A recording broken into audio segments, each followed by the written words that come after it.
there's another part that also hit home because there are a lot of discussions, and this is just so surface level of, well, if there's congestion, we got to add lanes.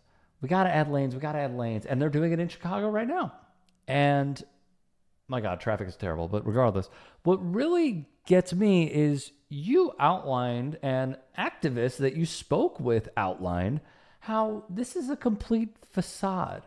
How adding lanes to a highway does not help and could actually hurt. So if you could you explain why this does not help at all?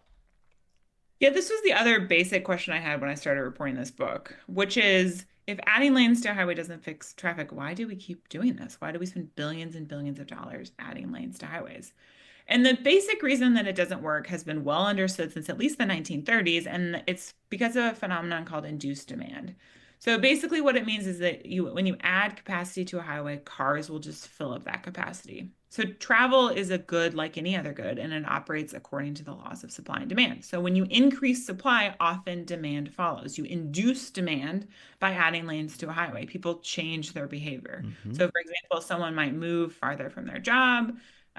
They might take more discretionary trips. They might go to the grocery store 3 times a week or go to a happy hour they otherwise wouldn't go to. So people take more trips. This is measurable. It's been proven in city after city. And overall driving, even controlling for population increases.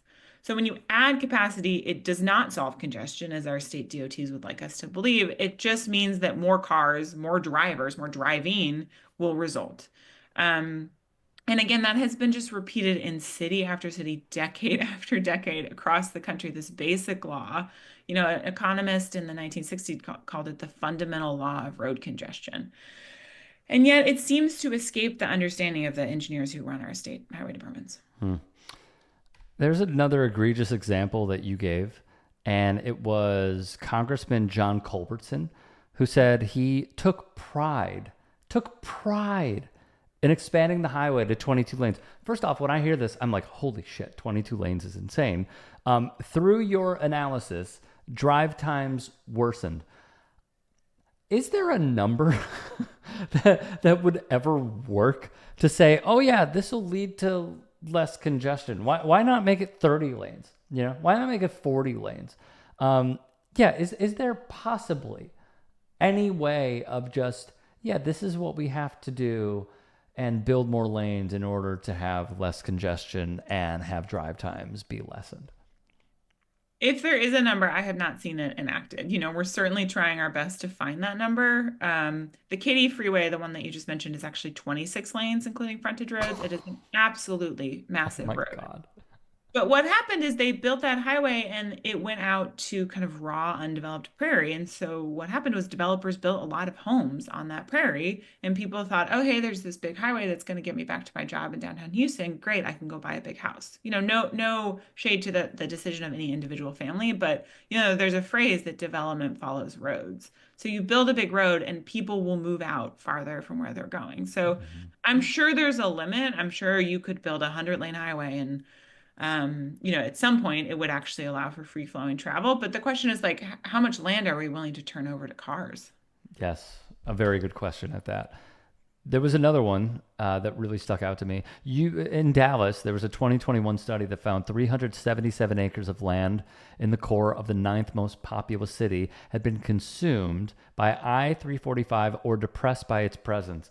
That represented $9 billion on developmental land, $255 million in annual property tax revenue for Dallas.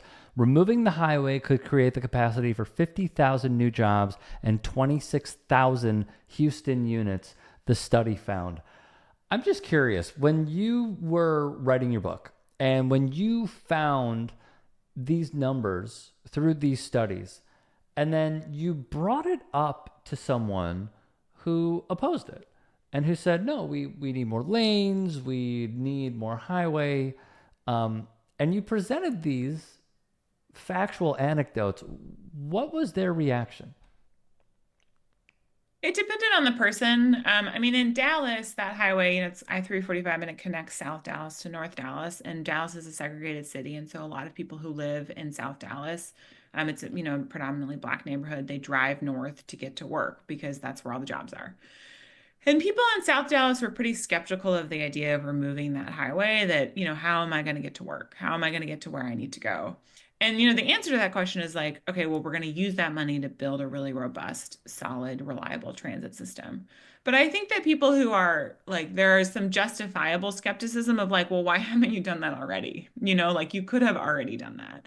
I don't know if I believe that just when you tear out this highway and make it harder for me to get to work, you're going to actually reinvest in affordable housing or transit. So I think that's one response that I think is sort of justifiable.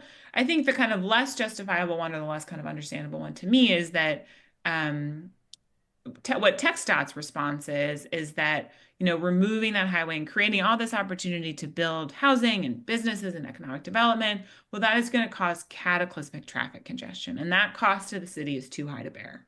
And in fact, actually, the evidence contradicts that. So, just as induced demand is a phenomenon, which is when you build more roads, more people drive, so is reduced demand.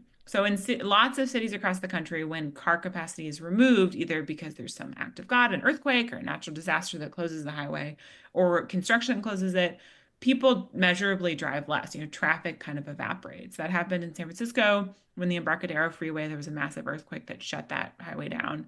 It damaged the highway. People couldn't drive on it. And drivers, driving reduced by something like, 80%, or not, excuse me, it reduced by about 20%, and transit ridership increased 15%. Mm.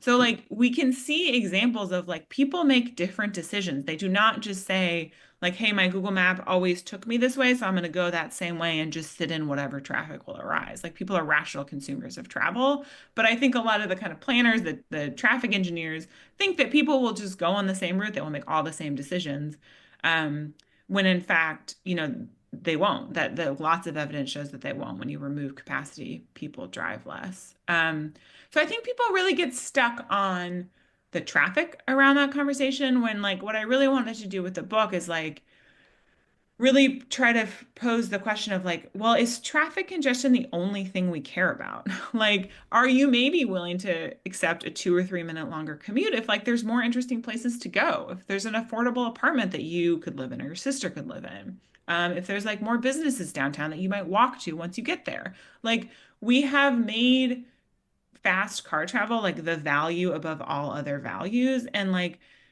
that's the only thing we measure. There's nothing else that we measure when we look at these massive highway expansions. We only measure how fast are the cars going to go. If they're going to go faster, then here you can have $5 billion. And what I think that Dallas study shows is like we could measure other things. We could measure property tax base. We could measure housing. There's lots of other ways to think about the economic success of an infrastructure project.